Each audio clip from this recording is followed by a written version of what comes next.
Smokers can still enjoy a puff on the park benches of New York, but not for long. As of May 23rd, lighting up in the city's public parks and on beaches will be against the law. The measure puts the Big Apple one step closer to being a smoke-free city, a breath of fresh air for some, but a nightmare for smokers' rights activists like Audrey. At 46, this retired police officer spends much of her time cultivating a somewhat subversive garden. So 75 here and 25 more in the backyard. 100 tobacco plants that Audrey harvests each year and hangs out to dry in her basement.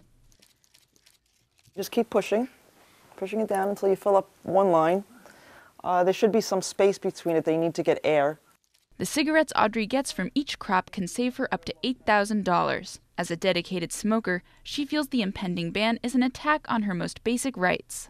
When the law is just so ridiculous and there's nothing to back up the reason behind it other than to punish people for choosing to smoke a legal product, when we reach that point in time, it's time to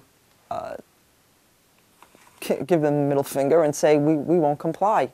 11 years ago, Audrey created citizens lobbying against smoker harassment as an answer to an increase in cigarette taxes. Today, she says her group has more than 800 members, die-hard smokers who aren't about to go quietly. But as long as we keep yelling and screaming, then it's still an issue. And as long as it's still an issue, it's not dead.